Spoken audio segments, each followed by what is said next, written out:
Hi, my name is Teresa Icano and I am the Subject Coordinator for HLT1HDD, Health and Wellbeing of People with Developmental Disabilities. I am currently the Professor of Rural and Regional Allied Health based here on the Bendigo campus. Now, you'll get to see quite a bit of me throughout this subject, and so I will be talking more and more about the content or specific aspects of the content in those videos. But here I'd really just like an opportunity for you to get to know me a little bit, and I'm hoping that I will get to know you through your participation in the subject.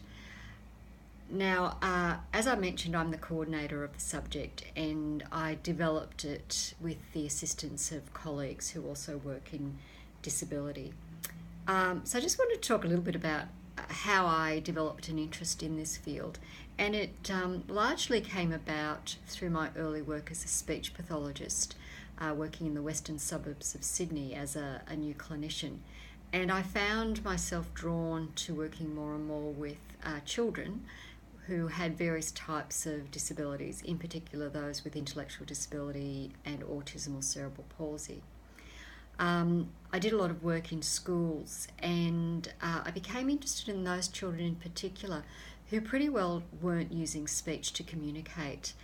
And in those days, we didn't have many options. If they didn't respond to actual speech therapy, we really struggled to know what to do. But then I learnt about the use of sign language or signs with children with disability, which up to that point had pretty well been restricted to only those who were deaf.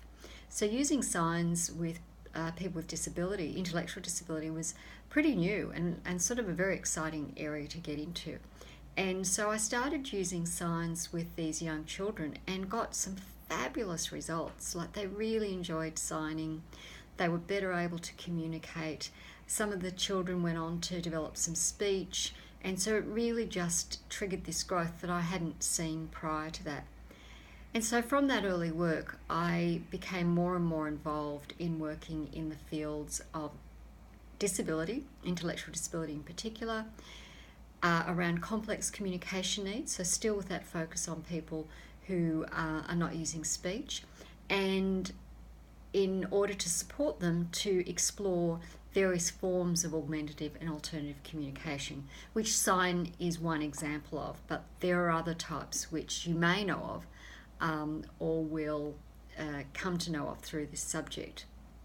So even though prior to that I had had very little experience in developmental disability, other than a bit of volunteer work with a young child who was receiving fairly intensive therapies, I just found interacting with children with disability and then later on adults and their families to be a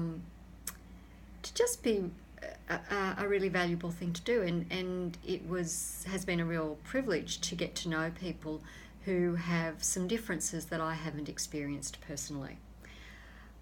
So over the years I have worked clinically, and I've taught in universities, and I've done research, all with a focus on developmental disability and again looking at the challenges faced when you don't have access to speech.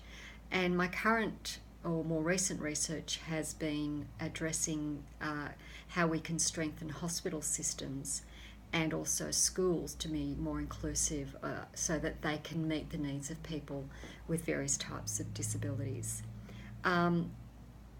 Since the introduction of the NDIS, or the National Disability Insurance Scheme, it's not just people who have experienced various limitations and disabilities, their families, and those of us who work in the field who are knowledgeable about it, but the general community, and that's been one of the biggest advantages of the NDIS.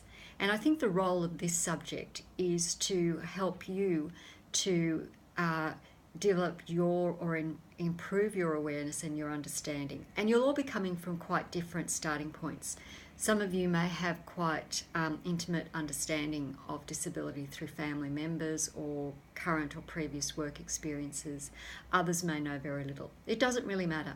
We just want to move forward together so that whether in the future, in terms of your future profession, whether it's in health or disability or beyond that, or just as a general citizen, you can play a valuable part in helping to make sure that our physical and social environments are more inclusive, and make sure that people who have different types of abilities and can help to overcome any limitations, so that they can become active and valued members of our society. So I really hope you enjoy this subject. I look forward to getting to know you more and more. Thanks very much.